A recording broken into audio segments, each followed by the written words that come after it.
জবির যে দাবি আছে হলের, এই দাবি না মানলে এই সরকারকে 12টা বাজাবো আমার ছেলেমেয়েদের সুখ আমার সুখ, তাদের দে আর মাই ফিউচার। সুতরাং তাদের ভবিষ্যৎ আমার ভবিষ্যৎ। এই student of today is the citizen of tomorrow. Study is the main task of student life. For this reason, we must hall room and we must reading room. So, আমাদের দাবি দেওয়া এই সরকারকে মানতেই হবে, না হলে আমরা দেখাই দেবো আমরা কারা।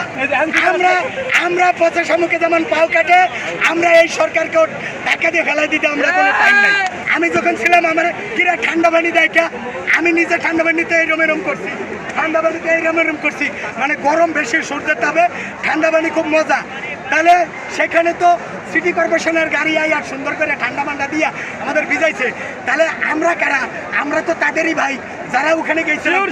আমরা কারা? আমরা তো অন্য কোনো মঙ্গল গ্রহ থেকে আসি নাই। আমরা কারা যারা ওখানে ঠান্ডা পানি খাইছি? আমরা তারাই এখানে আইছি। ওখানে ঠান্ডা দিচ্ছে, এখানেও ঠান্ডা দেয়। এই আমি বলি, এই যে এই মাহফুজ আলম, এরে অনেকে সাহস মানে, আমি তো ডক্টর ইনুস হাসিনা মাসিনা কারোরে গুনি না।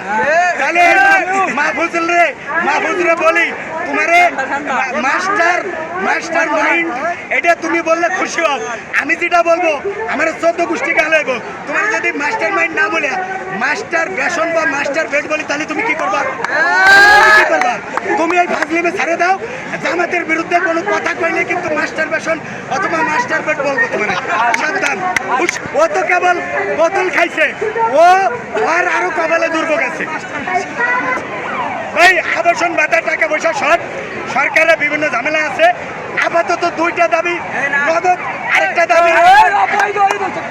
আরেকটা দাবি লাইনে রাখতে হবে। সেটা হলো তাদের হল লাগবেই, হল মাস্ট। আরেকটা হলো আবাসন ক্যাম্পাস লাগবে। আরেকটা যে দাবি ওইটাও লাগবে, কিন্তু যদি রাজকোষের অবস্থা খারাপ হয় তাহলে বেঞ্জুরির সম্পদটা বেশি ওটা দিতে পারে। বান্ডেল থাকলে প্রতি সেনমানিতে টাকা বাঁচবে। বিকাশ সেনমানি বান্ডেল কিনে জিতুন প্রতি লেনদেনে।